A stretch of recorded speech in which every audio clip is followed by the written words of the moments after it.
Welcome to Island Watch, the podcast where we watch movies and TV shows set on islands. Hi, I'm Dave Zarg. And I'm Gemma Voss. This week on Island Watch, we're doing things a little bit differently. We're sailing through the archipelago and into harbor with a plan to stay ashore for a few months. Before we go, though, it's our season-ending wrap party. All aboard, and let's get this party started.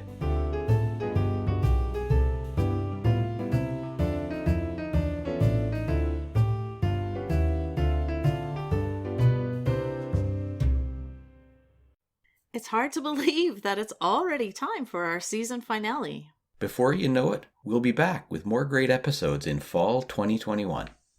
And the Good Ship Island Watch may pop out for a little day trip here and there in the between time, so make sure you subscribe, and bonus episodes will go straight to you without delay. That's right, subscribe, and you won't ever miss any of our shows. For today's Archipelago special, we have lists, we have food, we have news, we have messages from multiple bottles. And by the way, if this is your first Island Watch episode ever, we'd love to have you listen to some regular episodes to get a taste of what we usually do here, because this special Archipelago episode is a whole different thing. First up today is our segment, Beached, episodes that couldn't set sail. These are mini reviews of shows that for one reason or another just didn't fit into this season of Island Watch. Why did I ever let you go, Mamma Mia? That's Meryl Streep in Mamma Mia, of course, the first film that we let slip through our fingers. Not because we didn't like it, but because we wound up with two other wedding movies, Bazodi and Top End Wedding. And those real islands were places we just wanted to visit more. If you'd like us to feature one or all of the Mamma Mia movies, write us and let us know. One of the things we'll be doing this summer is plotting our itinerary for next season. So another Hollywood film that we considered for this past season was Couples Retreat. It's a 2009 rom-com about four couples in various stages of marriage. It was filmed on Bora Bora and stars Kristen Bell, love her. Oh yeah. Jason Bateman, He's great. love him. And some other big names like Vince Vaughn and Jon Favreau. And Jon Favreau also co-wrote this. So, sounds like everything should be good. The plot is simple and predictable, and honestly, that's okay. Give me some gorgeous ocean views and some laughs and some romance, you know. It's a rom-com in French Polynesia. But unfortunately, the beautiful ocean views are really the only thing that the movie delivers on. There's no rom, there's no com, and in the end, you don't care whether the four couples stay together or not. And the only tension holding it together is wondering why most of the cast signed up for this messy ride. My island rating is lower than you might think. I'm giving it a 2. Just because visually, honestly, you'll get as much out of watching any Bora Bora tourism video on YouTube. My star rating is 0.5. Beach this smarm fest. Let's get out of these waters and head up to the English Channel, to the Channel Islands for The Others. The Others is a 2001 suspense film starring Nicole Kidman. It's directed by Spanish filmmaker Alejandro Amenabar. It's 1945 on Jersey, soon after liberation from Nazi occupation and the end of the war. Kidman's character, Grace Stewart, lives in a house with her 2 children who are sensitive to daylight and must stay inside. Strange things go bump in the night, and Grace fears that there's a mysterious group of malevolent others who are out to get them. Sometimes the world of the dead gets mixed up with the world of the living. As you can see, the housework has been rather neglected since the servants disappeared almost a week ago. Do you mean they just vanished? Into thin air. How do you do, children? I'm your new nanny. Are you going to leave us too? Why should I leave you? The others said they wouldn't, but they did, and then it happened. It's a kind of tight, almost claustrophobic kind of film. Not a bad movie, but we didn't think that we would get much of an island feel for Jersey. So we decided to explore the neighboring island of Guernsey and its potato peel pie instead. Now The Others, I would give it 3 out of 5 for suspense, but as for island rating, I would barely give The Others a 1, just peeking out a hotel window. Yeah, we are looking for island shows that give you a as close to real as possible sense of the place, even if the island is fictional. Well, one island that is real is Tuan, an uninhabited small island in the Torres Straits off the coast of Australia. And the next movie we considered is based on the real-life adventure of two British authors. Gerald Kingsland and Lucy Irvine, total strangers until she answered his ad Mr. Kingsland? and made an extraordinary commitment Now make sure that we don't starve Lucy. to spend a year together, alone, in an island paradise. If this sounds familiar, it's because we talked about the true life story it's based on back in episode 9, The Wilds. Lucy Irvine published a book about her experience in 1983, and this 1986 movie, called Castaway, is an adaptation of that. It stars Amanda Donahoe, before she had greater fame in the TV show LA Law, and Oliver Reed. I didn't mind the film. I would give it 3.5 out of 5 for watchability, and as for the island feel, it was pretty thorough. 4 out of 5, toes in the sand. Well, I'm going to disagree with you on this one, Dave, because I did not like this film at all, and I am very happy to have left it beached. Okay. Well, did we leave behind any films that you liked, Gemma? Yes, and I was sad to do it, but we thought it would be too difficult for most viewers to get hold of this movie. Last I checked, it's not available to stream, and on Amazon the DVD was available, but will set you back over 550 Canadian dollars. We're talking about Cold Fever, directed by Fredrik Thor Fredriksson. That's right. When it was released, one reviewer called it the best Icelandic Japanese road movie of 1995. That's such a great tagline. But it's actually true. It's one of the best road movies ever, in my opinion. Masatoshi Nagase stars as Hirata, a young Japanese businessman who's obliged to travel to Iceland. He's on the Icelandic road and searching out the remote mountain river where his parents died a few years earlier. All this so he can perform a ritual for them. He had actually planned to spend his vacation time in Hawaii playing golf, so a winter Icelandic adventure wasn't in the cards. But it works magic on him and on the viewer. This movie is kind of like a fever dream with all sorts of odd bits popping out of nowhere. There's goat heads and country and western bars and American tourists who are played by 90s indie film darlings Lily Taylor and Fisher Stevens. It's mystery, it's menace, it's wonder, all together in a snowy, icy winterscape, but the film is very warm at heart. So I'd say if you can come across this film, nab it. I give it an island rating of 4 out of 5 for its winter island vibes and 4.5 stars out of 5 for a fantastical story, fantastically told.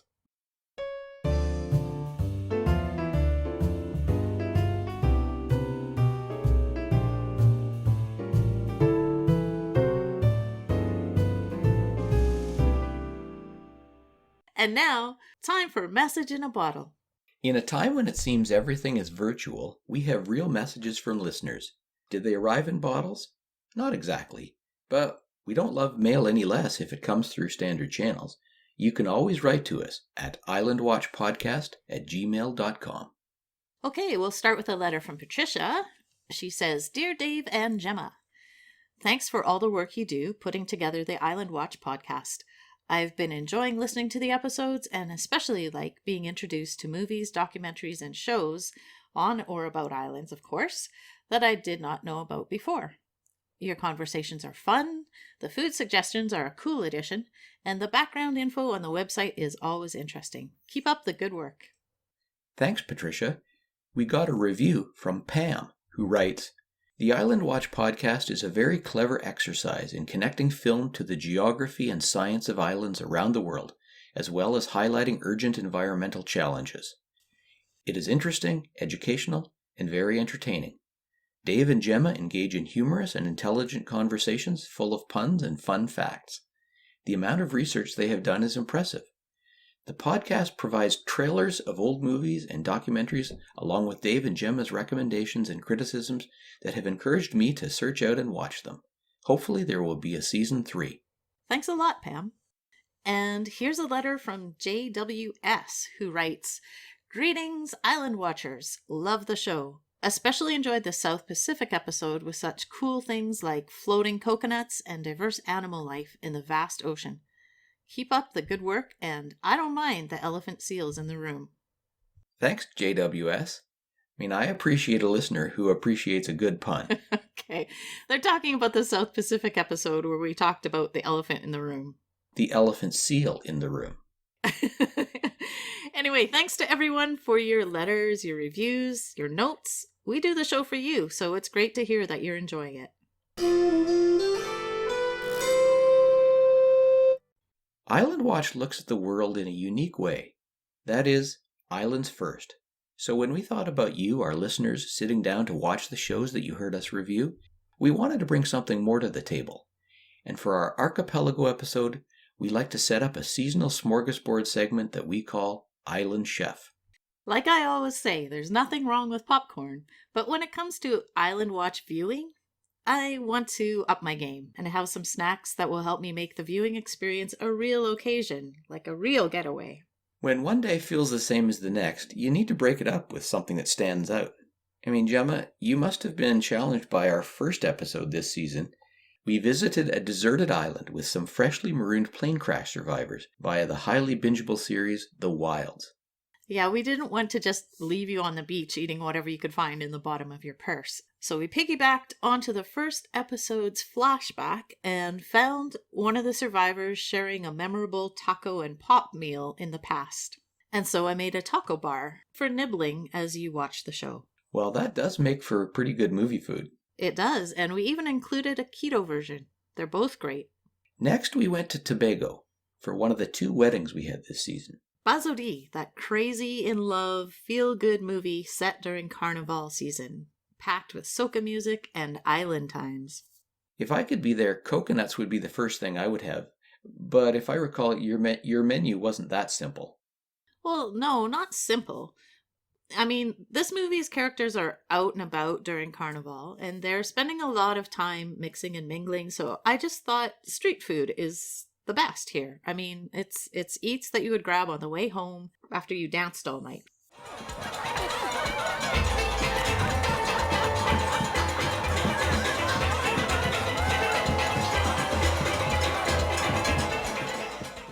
And of course, you're featuring recipes that are genuine Trinidad and Tobago dishes.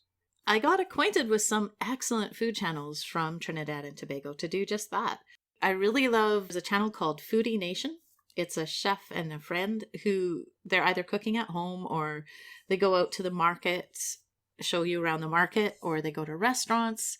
They even visit home chefs around the island, and they're really well produced. You get to see a lot of the island. They're beautiful. And isn't that the channel where you learned the word Trinbagonian from? It is. I always wondered, how did people get around the mouthful of saying, I'm from Trinidad and Tobago? So Trini, or Trinbagonian, is the solution. Another new word that I learned is culantro. And that's different from cilantro, right? It's definitely different. They're both herbs, but culantro has a long, slender leaf. It's actually known as shadow benny there, and they make a fantastic sauce from it. So we can listen in here on the Foodie Nation folks as they discuss how to make and use a shadow benny sauce. This is what we're looking at here, guys. This beautiful, rich, vibrant shadow benny sauce that goes well. You could use this in your doubles, put a little bit in your chow. You're frying fish at home, works well. Fry shark, by all means. Fish. It's the world of wonders works with this. And this is one of those great herbs and the great sauces that scream Trinidad and Tobago cuisine. Something we love. All this savory stuff. Did you feature any sweets in any of the menus? Of course. Actually, our next episode was sort of a dessert special. We visited Cape Breton, part of the Eastern Maritime province of Nova Scotia in Canada, and cooked up some classics like date squares and, just a basic chocolate cake, the kind a family sits around the kitchen table and eats with glasses of milk. Be it ever so humble, there's no place like the kitchen table to really lay into some good cake. You get it. The scene in New Waterford Girl, where they're sharing the cake, it's so sweet. It's one of those moments you see in the chaos of family life. Everyone's just joining together and sharing a breather for a few precious moments. I think they nearly made it through that scene without snarking at each other. Oh, it was sweet snark. And speaking of families, we met another family in our next episode. A family in the throes of wedding planning. We visited the Tiwi Islands at the very northern tip of Australia, which is where the movie found its name, Top End Wedding. The fiancés are so busy, they don't seem to have time to eat, although he does make a stunning Eggs Benedict on a picnic for her. Listen, there's going to be a wedding party, so, just keep it simple and pop some bubbly. Well, there's a lot of champagne corks popping in our next film, too. The Guernsey Literary and Potato Peel Pie Society. The end of the war was good reason to celebrate. During the war, the Channel Islanders survived on ever-decreasing amounts of food. In real life, thousands more would have died if not for the Red Cross shipping in food for both the residents and the German occupiers in the last months of the war. So our picnic for this episode was modest. And we still don't recommend the potato peel pie. I wanted to balance the wartime scarcity with some down-to-earth, stick-to-your-ribs, traditional Guernsey dishes. So you can head to the website to find recipes for traditional Guernsey bean jar, it's essentially baked beans, and a nice piece of Guernsey gouache, which is a yeasted fruit loaf, and it's just begging for a good slathering of Guernsey butter. And a nice cup of tea as well. Oh yeah, don't forget the cuppa. Probably the biggest feast of the season was our next episode, because Chef Ainsley Harriott took us on a tour with his show, Ainsley's Caribbean Kitchen. There are just too many dishes to mention by name, but I didn't limit the picnic to just Ainsley's recipes. Our picnic picks include recipes from good home cooks from Antigua, Dominica, Grenada, and St. Lucia. And finally, we ended the viewing portion of our season with the documentary South Pacific. This was a nature documentary, so there are no dishes to work from.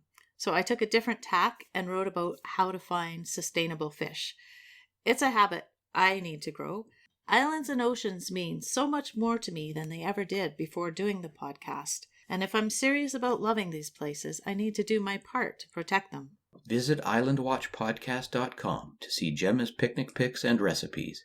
Be your own island chef.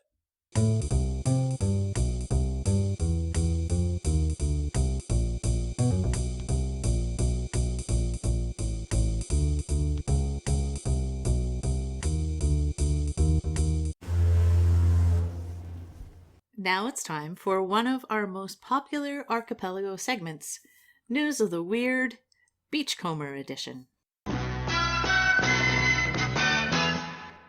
Before we get started, when you hear the words news and island these days, it's likely that St. Vincent and the recent eruption of its volcano Soufriere come to mind. It's a continuing situation where people are dealing with after effects like ash, which is making life very challenging. We send our thoughts to the people of St. Vincent and other affected islands as they work through this. For each destination we visit, whether it's a movie or a TV show or a find the island location, we spend a good deal of time searching and reading, looking for the goods, the information that we want to share with you. And with each destination, we inevitably come across so many more interesting stories than there's ever room to share on the show and on our website. It's kind of like we're strolling along a place called Research Beach. We've got our eyes peeled for flotsam, jetsam, and other relics, and we find so many treasures that we created this special archipelago segment called News of the Weird, Beachcomber Edition. So, let's dive in.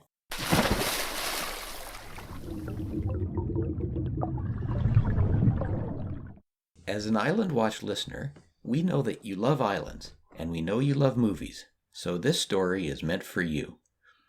There's a lonely island just off the west coast of Sweden called Hamneskär.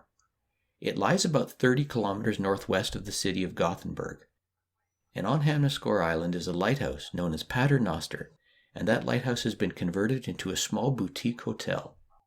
The city of Gothenburg holds an annual film festival, which of course had to be presented in a much different way for its 2021 edition, and that was held back in January 29th to February 8th.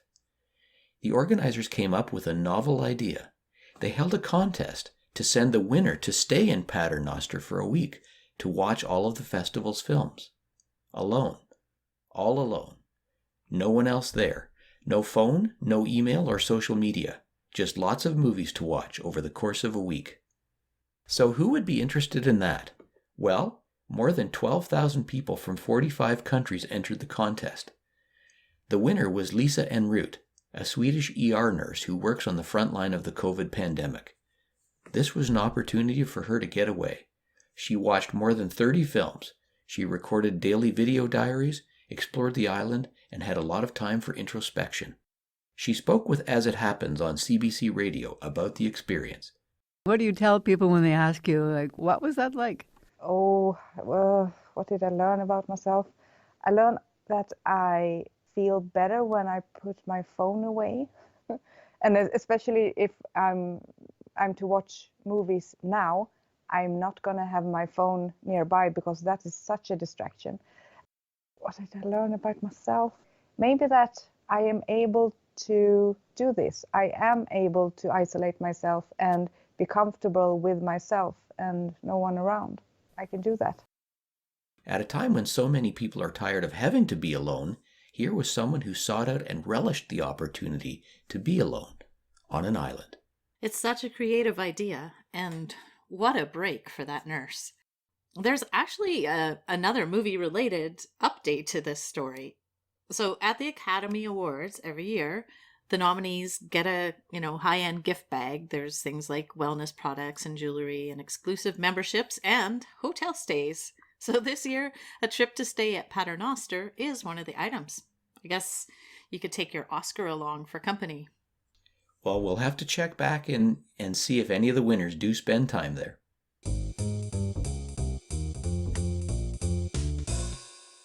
Have you heard of the Pokemon Go Grandpa? No, I have not. Okay, he's real. His name is Chen Sanyuan. He's a 73-year-old Taiwanese man who I guess has really kind of gone overboard on a hobby introduced to him by his grandson. In 2016, Chen started playing Pokemon Go, which is, the augmented reality game that requires players to go to real locations to capture animated characters. Chen got into it so much that by 2018, he was playing the game with 15 phones at one time. And he said the multiple phones meant he was able to get to higher levels of the game faster and he could capture rarer creatures. Well, he himself has become the rarest of creatures because he has now fashioned himself, it looks like a peacock fan, kind of. It's a display of 64 phones mounted on the front of his bicycle, so he can just kind of peer through between the phones to see where he's going. According to Taiwan News, his hobby costs him about $714 US monthly in phone fees alone. He got a bit of a shake-up in February because there was a malfunction in Taiwan's earthquake warning system. It happened at 1:36 a.m., and it meant that every resident on their phone received over a dozen emergency text messages per phone. He was out on his bike playing Pokemon Go at the time. It took him about 25 minutes to turn off all of the phone alerts, and when he was done, he felt the situation wasn't that serious, so he just got back to the game.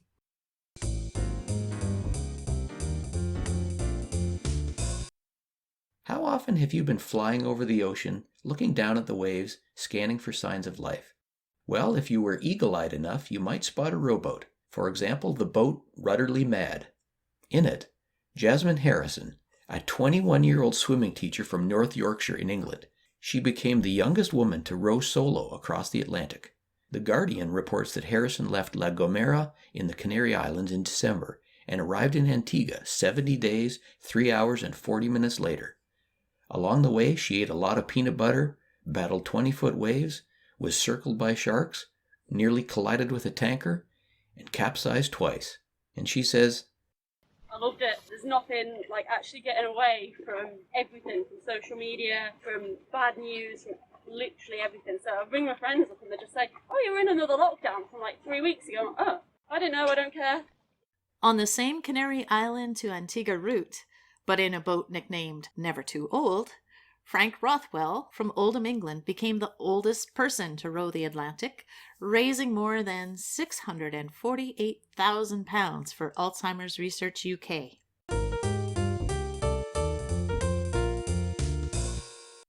Moving from the Atlantic down to the southwest Pacific and the Tasman Sea, we're checking in on the Tasmanian Devil.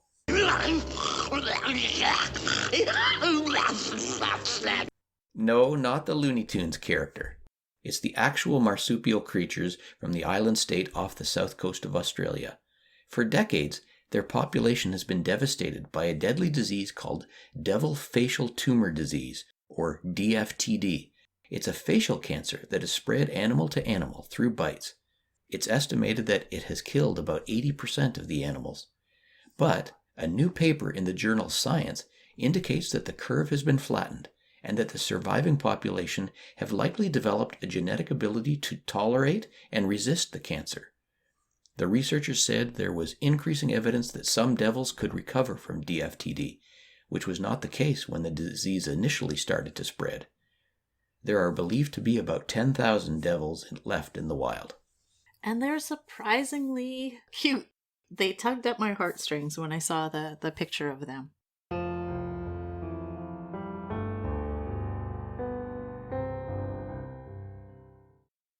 Back in the days when you could be more footloose and fancy-free, a 19-year-old set out from Wales, in the UK, to work in Australia for 2 years on contract for Victorian Railways. But soon after he arrived, he knew the work wasn't for him, and he was really desperate to return home. Problem was, he was earning £40 a month, but breaking the contract and paying for a ticket home would cost £700.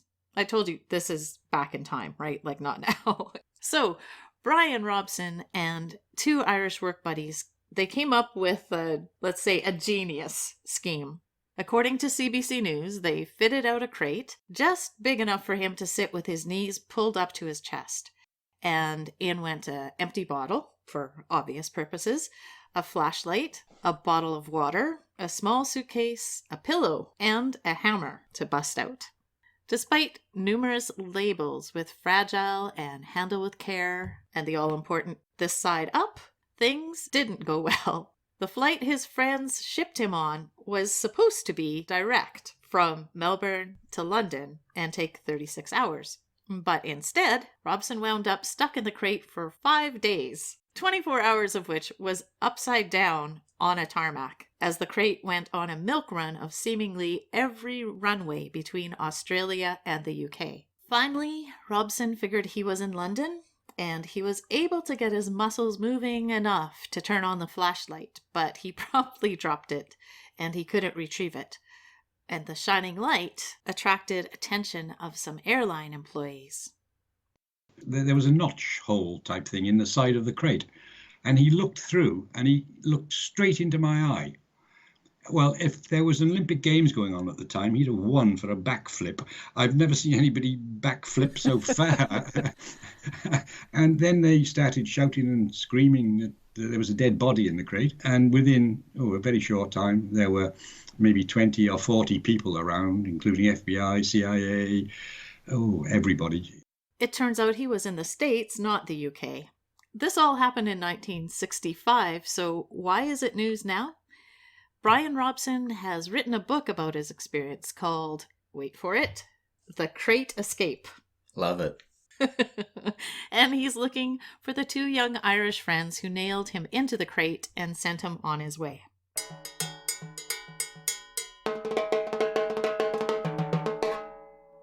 Well, humans aren't the only ones trying to make getaways.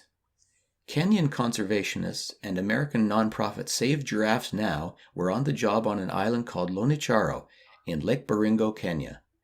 The water on the island has been rising, and the herd of Rothschild's giraffes, they are an endangered species, was struggling to survive because their food supply was at risk. It took them from last December, but on April 12th they were able to get the last 2 giraffes relocated. And Gariconi and her baby Noelle are now safe in Ruko Community Conservancy with the 7 other members of their herd. The giraffes had to be floated away from the island on a raft.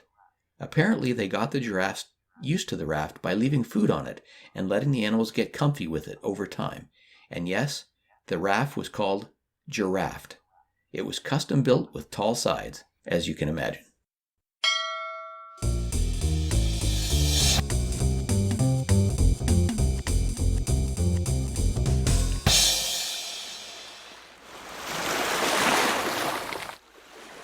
Time to play Find the Island. With so many islands in the world, it's challenging to figure out which to visit. That's why we created this Find the Island segment, to learn more about or even discover islands that are new to us. For this special, we're going to explore 2 islands, one at a time. Here's how to play. One of us gives a series of clues about an island, and the other tries to work out what place it is. Best of all, you can play along at home. Gemma, I'm ready if you've got the clues. All right, here we go. Lots of things grow very well on this island. Some of the more famous products are lavender, potatoes, butter, beef, and scallops. The scallops have the wonderful Latin name Patinopecten yesoensis. Okay, sounds like a lot of interesting products, but I'm sorry, I don't know what the island is. No problem. Most people love sandy island beaches, but this island offers different kinds of attractions. So, for example, every second week in February for the past 70-odd years, this island has hosted a snow festival. Okay, sounds interesting. Sorry, no idea. No idea, okay, no worries. One of the island's coal mining towns that hit hard times and was trying to revitalize its economy hit on the idea to bring in tourists. In a pretty unusual way, they made an exact, like down to the wallpaper, replication of the Anne of Green Gables house and surroundings, and then hired 2 girls to play the parts of Anne and her friend Diana. Okay. Well, I know that Anne of Green Gables is really popular in Japan, so I wonder if this is a Japanese island. It is. We're just going to narrow it down because there's quite a few islands to choose from. Yeah, there's several islands, yeah.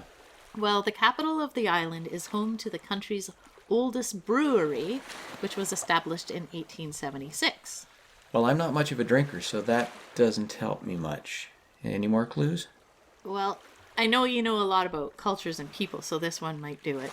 The indigenous people of this island call it Ainu Mosur, which means land of the Ainu. Ainu, yes, I think it's Hokkaido, correct? Yes, it's Hokkaido. Hokkaido is part of Japan, as you know, and it accounts for 1/5 of the landmass of the country. Hokkaido is really well known across Japan and Asia for its agricultural products, like the scallops that I mentioned. Those Hokkaido scallops are often how they appear on menus, and probably known worldwide for its Sapporo beer brand. Sapporo is Hokkaido's capital city, and it hosts the Sapporo Yuki Matsuri, also known as Sapporo Snow Festival, over 7 days every February, except when there's a worldwide pandemic. I want to go there, and when I do, I just recently read about Ken-kun, not Cancun, Ken-kun. So it's a dog named Ken.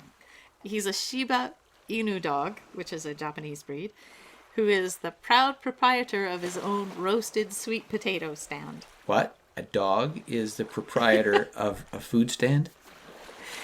Okay, he doesn't make change because he doesn't have thumbs. But anyway, you have to see him in action, and you can by following the link on our website. Okay, gonna check that out. Yeah, for sure. Well, and what about this Anne of Green Gables house? That sounds kind of interesting. It is. The Anne of Green Gables house was built as part of a theme park called Canadian World. Ooh. That opened in the early 90s in a town called Ashibetsu, which is over 1,000 kilometers from Tokyo and a 2-hour train ride from Sapporo. It still was generally a less expensive option for Japanese tourists who are really, there's a lot of people who are really crazy about Anne of Green Gables. It was less expensive for them to go to Hokkaido than to visit Prince Edward Island in Canada. So Anne's house and surroundings, like I mentioned, were lovingly created right down to the wallpaper. The park hired girls from Canada to play the parts of Anne and her friend Diana, and you can read a first-person account on our website. Sadly, the park's fortunes went into decline with the Asian financial crisis of 1997, and in 2014, it closed for good. It's still open sort of as a park that you can walk through for free, but everything is just sort of falling apart because there's no money behind it anymore. So, in a move that Anne would have approved of, Ashibetsu and Charlottetown, PEI, became sister cities in 1993, and every second year, junior high school students from Ashibetsu visit PEI on a cultural exchange. And what about the Ainu indigenous people? Ainu are, like we mentioned, indigenous to northern Japan, not just Hokkaido. They are a completely different culture from the Japanese. So right now we're looking for a movie or documentary that we may be able to share some of that Ainu culture with you. For now, it's Dave's turn to feature an island. This island is a member of an archipelago. The group consists of 8 major islands, plus more than 100 smaller islands, reefs, etc., and it's spread out over more than 16,000 square kilometers. And the Mystery Island is number 6 in size of the 8 major ones, and it's the smallest inhabited one. Okay, I have some ideas. I feel like we're in the Pacific. Actually, yes, we are. The population of this island is about 3,000 people, but 98% of the land is owned by one rich guy. 98%.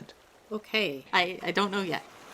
This island was long known for one type of produce, and the first one was planted 100 years ago in 1921, and the island is known as the Pineapple Isle. Okay, I think we're probably in Hawaii, Yes? but I don't know which island for sure. Okay, well, there's an architectural feature that's named after this island, and it's often featured on this island and its sister islands. Architectural feature, would that include lanai? It's lanai in the Hawaiian Islands. And in architecture, a lanai is a type of roofed open-sided veranda or patio or porch. It originated in Hawaii, and it's quite appropriate for the kind of climate they have there. For sure. I wish I was sitting on one right now. Yes. The island lanai is located just west of Maui and south of Molokai. It's small, about 364 square kilometers in size. It's known as the Pineapple Isle because of the large farming operation that was there. It was owned by the Hawaiian Pineapple Company, which was later renamed the Dole Food Company. And that operation took up almost the whole island, 98%.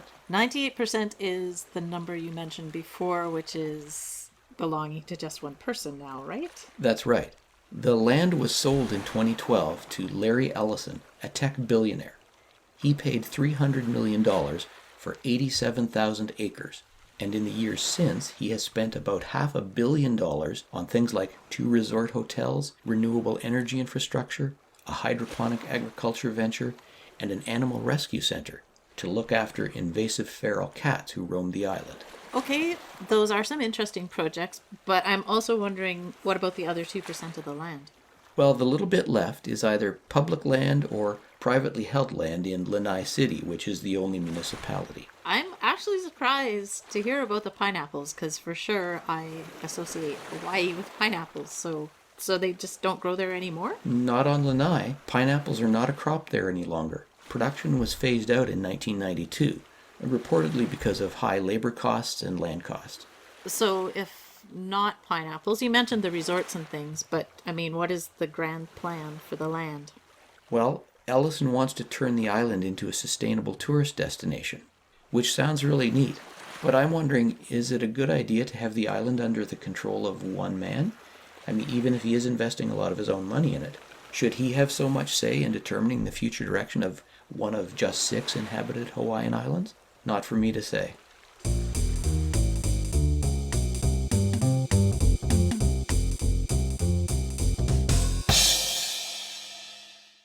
That was our second Archipelago episode. What a party! Yep, quite the trip. Okay, well, before we head out, we'd like to say, if you have a show you'd like us to review, or if you have an island you'd like us to feature on Island Watch, please send your suggestions to islandwatchpodcast@gmail.com or islandwatchcast on Twitter. We'd love your input. From here until the fall, we're putting the Good Ship Island Watch into dry dock. We're hoisting a few cocktails and mocktails on the lanai, and then setting to work handcrafting our third season. In the meantime, we'd like to say thank you. Thank you for listening, thank you for your feedback, and thank you for being part of this grand adventure. We'll see you in the fall. Fair winds and calm seas.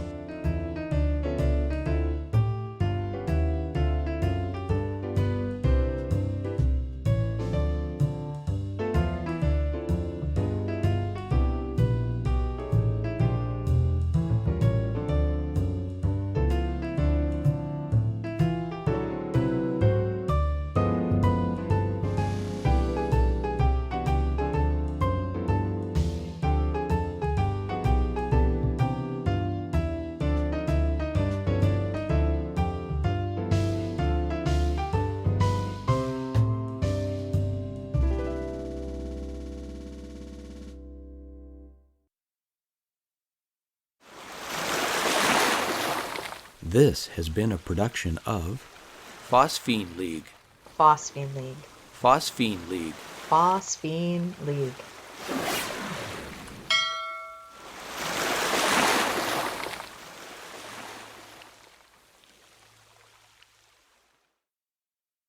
Well, no! Why does it keep coming out like that? Okay, here I go. Well. That's one for the blooper reel. Guernsey literary potato peel. Guernsey literary peel. Guernsey literary potato pie peel. Ding ding ding ding ding ding. Okay. The one we visited with the musical rom-com. Rom-com. King Kong, Hong Kong, Rom Kong, you know. That's where it went. Was that a wrap? Yep, okay. Yep, let's hit stop.